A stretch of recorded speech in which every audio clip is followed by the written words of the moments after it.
शांति। आज 8 अक्टूबर 2020 है और आज बाबा के साकार रूप से चले हुए मधुर महावाक्यों का हम स्पष्टीकरण लेते हैं आदरणीय आशा दीदी से। ओम शांति दीदी। ओम शांति। आज बाबा ने कहा, मीठे बच्चे, बाबा आए हैं तुम्हें बहुत रुचि से पढ़ाने, तुम भी रुचि से पढ़ो। नशा रहे, हमको पढ़ाने वाला स्वयं भगवान है। अब ये बाबा बच्चों को एनकरेज करते हैं। बाबा में तो रुचि और अरुचि की बात नहीं होती, लेकिन बाबा कहते देखो मैं तुमको पढ़ाता हूँ तो कितनी नई नई बातें रोज सुनाता हूँ। एक मुरली ना मिले दूसरे से तो मैं भी कोई एक सिंपल रीति से मन मना भव मध्याजी भव कह करके तो छुट्टी नहीं करता हूँ, लेकिन तुम बच्चों को कितने प्यार से तुमको इमर्ज करके तुम्हारी कमज़ोरियों को देख करके तुमको अच्छा बनाने के लक्ष्य से नई दुनिया की स्थापना के हिसाब से रोज़ मैं नई नई नई नई बातें तुमको बताता हूँ। तो कितने प्यार से मैं पढ़ाता हूँ, कितनी रुचि से मैं पढ़ाता हूँ, शौक़ से पढ़ाता हूँ। तुम मेरे लाडले अच्छे स्टूडेंट हो, तुमको मैं शौक़ से पढ़ाता हूँ। अच्छा टीचर जो होता है वो उसको अच्छे स्टूडेंट पसंद आते हैं, एक्स्ट्रा क्लास भी उनकी लेते हैं। तो बाबा कहते हैं कि मैं तुमको इतना रुचि से पढ़ाता हूँ, तुम भी बच्चे इतनी रुचि से पढ़ो, खुशी खुशी पढ़ो, मुसीबत से नहीं पढ़ो, खुशी खुशी पढ़ो।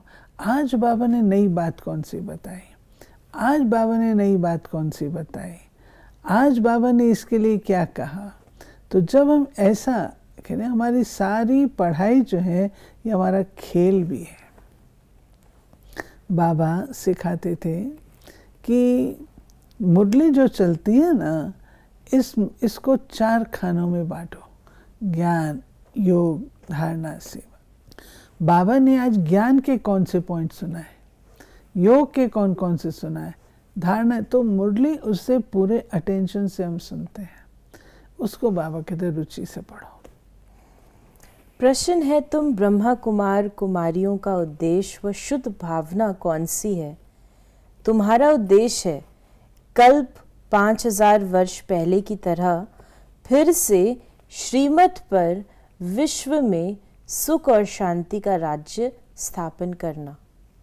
तुम्हारी शुद्ध भावना है कि श्रीमत पर हम सारे विश्व की सद्गति करेंगे। तुम नशे से कहते हो हम सबको सद्गति देने वाले हैं। तुम्हें बाप से पीस प्राइज मिलती है, नरकवासी से बनना ही प्राइज लेना है। कितना बाबा प्यार से अपने बच्चों को कहते मैं तुमको पीस प्राइज देता हूँ। क्यों? क्योंकि तुम बच्चे ही पीस एस्टैब्लिश करते हो, पीसफुल वर्ल्ड बनाते हो। तो नरकवासी से स्वर्गवासी बनाना, तमो प्रधान से सतो प्रधान बनाना, पतित से पावन बनाना, ये कार्य और तो कोई कर ही नहीं सकते हैं। तो बाबा कहते हैं तुम बच्चों को कितना प्यार से पढ़ाता हूँ, अच्छी रीत से पढ़ाता हूँ, और जिन बातों पर मैं ध्यान दिलाता हूँ उनको तुमको ध्यान भी रखना है, शौक रखना है उसका। बाबा ने कहा कि कोई कोई का बाप ही टीचर होता है। जो पढ़ाते हैं तो बहुत रुचि से पढ़ाते हैं, क्योंकि फिर भी ब्लड कनेक्शन होता है ना। वो बाबा जो लौकिक बाप है, प्रायः बाप, टीचर और गुरु अलग अलग होते हैं। लेकिन कभी कभी ऐसा होता है किसी बच्चे का पिता टीचर भी होता है।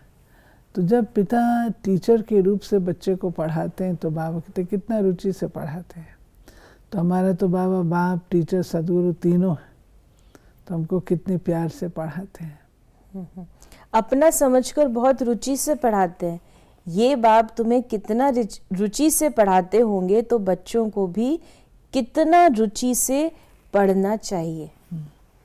और बाबा ने कहा एक ही बार डायरेक्ट बाप आके पढ़ा रहे हैं। फिर बाबा ने कहा कि कई सोचते हैं कि ये चक्र लगाते ही रहते हैं, इससे तो छूट ही जाएं। 84 का चक्र लगाते हैं तो ऐसे ऐसे ख्यालात आते हैं। इसको समझ, ज्ञान को समझ सुनकर भगवान ने ऐसा खेल क्यों रचा है जो आवागमन के चक्र से छूट ही नहीं सकते, इससे तो मोक्ष मिल जाए, ऐसे ऐसे ख्यालात कई बच्चों को आते हैं। बाबा कहते हैं कि ये जो बात है बहुत कम बच्चों के समझ में आती है 84 के चक्र की। कई कहते हैं कि 84 के चक्र में हम आएंगे, बार बार जन्म हम लेंगे। उसका कारण है क्योंकि आज कलयुग की दुनिया में दुख तो सबको है ना, तो दुख होने के कारण लोग चाहते हैं कि हम इसे सदा काल के लिए छूट जाएं। परंतु बाबा समझाते हैं कि ज्ञान ये कहता है कि आप इसे छूट नहीं सकते हैं। क्यों नहीं छूट सकते हैं? क्योंकि आप कर्म करते हैं और कर्म करते हैं तो उसका फल होता है। फल लेने के लिए आपको कर्म भूमि पर आना पड़ेगा, तो आपका ये पूरा सिस्टम नेटवर्क बनता जाता है, तो वो तो हो ही नहीं सकता।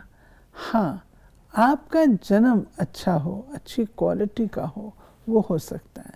तो आवागमन के चक्र से छूटना, मोक्ष को प्राप्त करना, उसके लिए पुरुषार्थ करना ही वेस्ट है। बाबा ने कहा मोक्ष पाने के लिए कोशिश करना ही वेस्ट हो जाता है। तुम यथार्थ रीति जानते हो कैसे नंबरवार आते हैं, कितने जन्म लेते हैं। इस समय ही बाप आकर ज्ञान की बातें सुनाते हैं। सतयुग में तो है ही प्रारब्ध, पढ़ाया जाता है स्टेटस पाने के लिए। ये तो स्वाभाविक है, कहावत भी है, पढ़ेंगे लिखेंगे होंगे नवाब, रुलेंगे पिलेंगे तो होंगे खराब। तो व्यक्ति पढ़ता है ऊंचा स्टेटस प्राप्त करने के लिए। तो बाबा कहते तुम ये पढ़ रहे हो, ऊंचे से ऊंचा स्टेटस कौन सा है? श्री लक्ष्मी श्री नारायण जैसा बनना, सबसे ऊंचे तो वो है ना इस साकार सृष्टि में। तो बाबा कहते ऐसा तुमको मैं बनाता हूँ इस पढ़ाई के आधार पर। वो कोई वर्षे के रूप से नहीं मिलती है, डायनेस्टी के रूप से नहीं आती है, परंतु ये पढ़ाई के आधार से होता है। भारत में ही बाप आकर सुनाते हैं और सबकी सद्गति करते हैं। वो धर्म स्थापक जो आते हैं वो जब मरते हैं तो बड़े बड़े तीर्थ बना देते हैं। वास्तव में सबका तीर्थ ये भारत ही है जहाँ बेहद का बाप आते हैं। तीर्थ बाबा कहते हैं वो स्थान जिसको धर्म स्थल कहते हैं, जहाँ पर लोग जाकर के अपनी भावनाएं श्रद्धाएं अर्पित करते हैं, विजिट करते हैं और वहाँ विजिट करने को बहुत बड़ी चीज़ मानते हैं। जैसे कोई लौकिक पिता की कोई चीज़ हो तो हम उसको देख के खुश होते हैं, लगे पिताजी की है, दादाजी की है।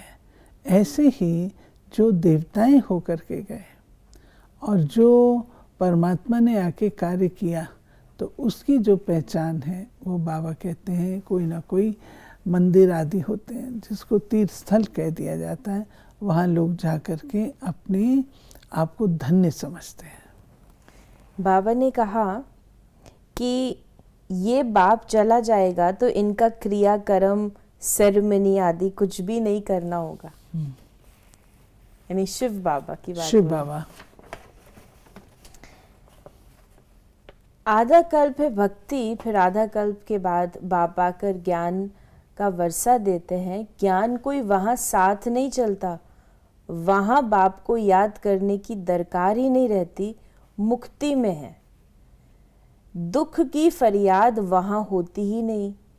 फिर बाबा ने कहा वहाँ याद करना क्या होता है, और फिर बाबा ने भक्ति के बारे में भी बताया।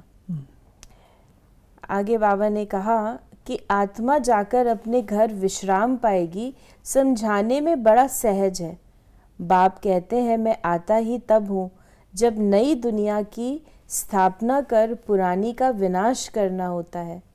इतना कार्य सिर्फ एक तो नहीं करेंगे, खिदमतगार बहुत चाहिए।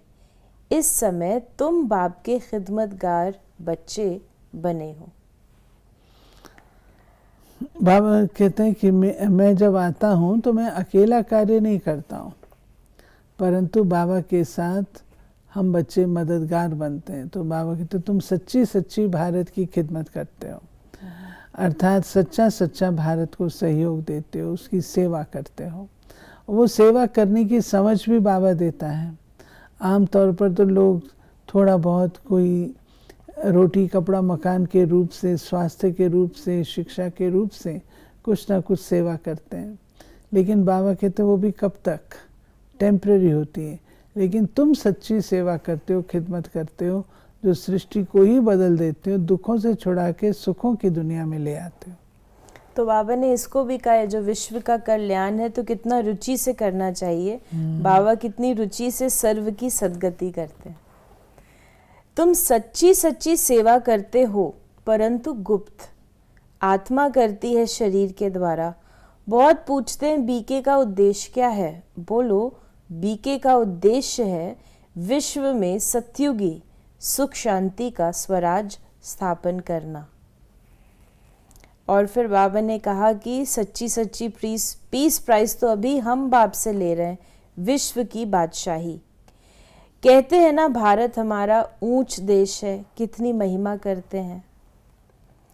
आगे फिर बाबा ने बताया है कि देवी गुण धारण करते हैं, इसलिए तुम्हारा ही गायन पूजन है। अम्बा की देखो कितनी पूजा होती है, परंतु अम्बा कौन है, ब्राह्मण है व देवता, ये भी पता नहीं। अम्बा का बहुत बड़ा रोल है, और अम्बा हमारी मातेश्वरी सरस्वती मम्मा है। अम्बा सबकी मनोकामनाएं पूर्ण करती है, इसलिए अम्बा का जो मेला है वो बहुत बड़ा लगता है। श्री लक्ष्मी के मेले नहीं लगते हैं, मेले हमेशा अम्बा के यहाँ लगते हैं, क्योंकि उसने माँ के रूप से सर्व की मनोकामनाएं पूर्ण की और माँ के रूप से सेवा की है। फिर बाबा ने कहा कि सन्यासी कहते हैं हम ब्रह्म योगी तत्व योगी हैं। जैसे भारतवासी वास्तव में है देवी देवता धर्म, परंतु हिंदू धर्म कह देते हैं। वैसे ब्रह्म तो तत्व है ना, जहाँ आत्माएं रहती हैं। उन्होंने फिर ब्रह्म ज्ञानी तत्व ज्ञानी नाम रख दिया है, नहीं तो ब्रह्म तत्व है रहने का स्थान। ये बात समझने के लोग ब्रह्म भगवान को कह देते हैं, और स्वयं को भी कह लेते ब्रह्मास्मि, मैं ही ब्रह्म हूँ। बाबा समझाते हैं ब्रह्म है निवास स्थान, जहाँ पर कि ब्रह्म लोक का पिता परमात्मा निवास करता है, और वो लोक इन सूर्य चंद्र तारागण के पार है। ये ब्रह्म नहीं, परंतु वो ब्रह्म लोक है, और वहाँ की हम आत्माएं भी रहवासी हैं, परमात्मा पिता भी वहाँ रहते हैं।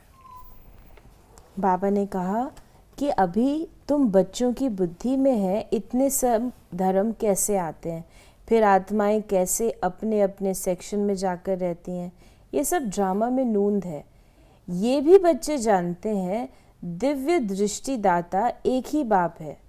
बाबा को कहा ये दिव्य दृष्टि की चाबी हमको दे दो तो हम कोई को साक्षात्कार करा दें।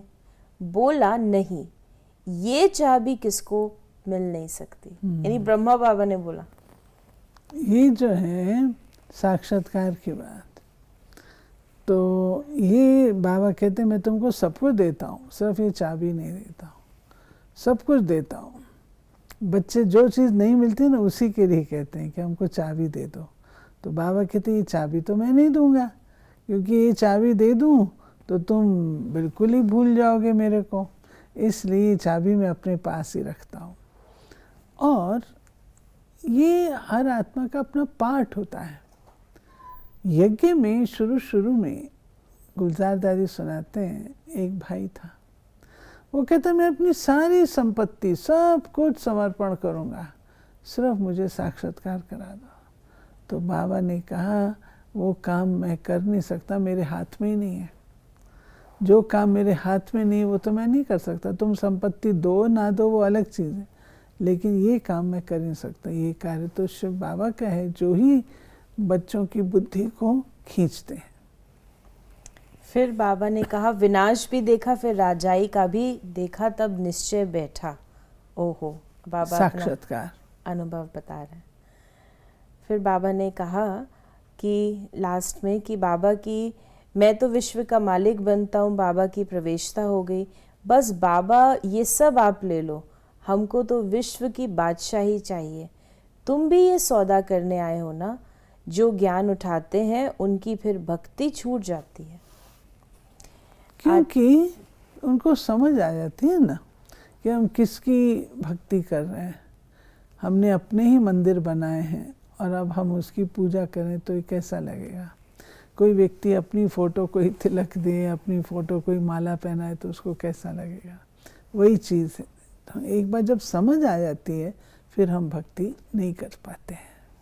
वरदान है आज का, एकाग्रता के अभ्यास द्वारा एक रस स्थिति बनाने वाले सर्व सिद्धि स्वरूप भव।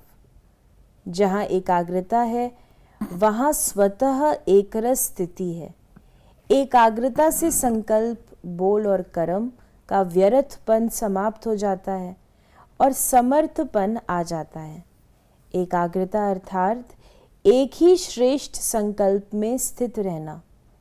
जिस एक बीज रूपी संकल्प में सारा वृक्ष रूपी विस्तार समाया हुआ है। एकाग्रता को बढ़ाओ तो सर्व प्रकार की हलचल समाप्त हो जाएगी। सब संकल्प, बोल और कर्म सहज सिद्ध हो जाएंगे।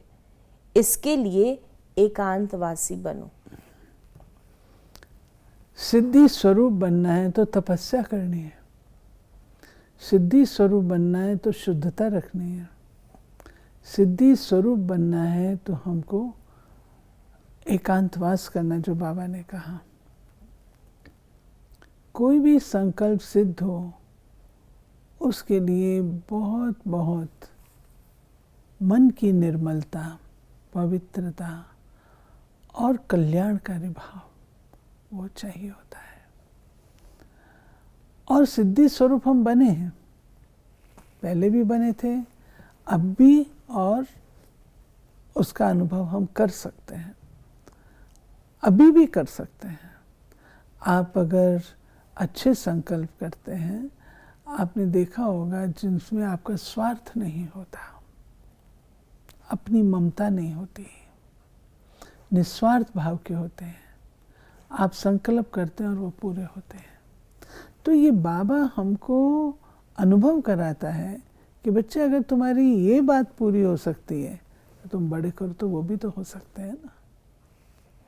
स्लोगन है आज का, एक बार की हुई गलती को बार बार सोचना अर्थात दाग पर दाग लगाना, इसलिए बीती को बिंदी लगाओ। ये बहुत इम्पोर्टेंट है। बार बार गलती हो गई, पहले तो गलती हुई, अब बार बार उसमें सोच के हम बार बार वो गलती कर रहे हैं। तो बाबा कहते हैं कि ऐसा काम नहीं करो जो कि आप अपने ऊपर दाग पे दाग पे दाग लगाते चले जाओ, तो आत्मा कैसी दिखाई देगी। तो ये थे बाबा के आज के महावाक्यों का स्पष्टीकरण। यदि आपके मन में कोई सवाल है तो उसे व्हाट्सएप करें 8826599309 पर, और हम आपके प्रश्नों का उत्तर प्रश्नोत्तरी कार्यक्रम में देने का प्रयास अवश्य करेंगे। ओम शांति।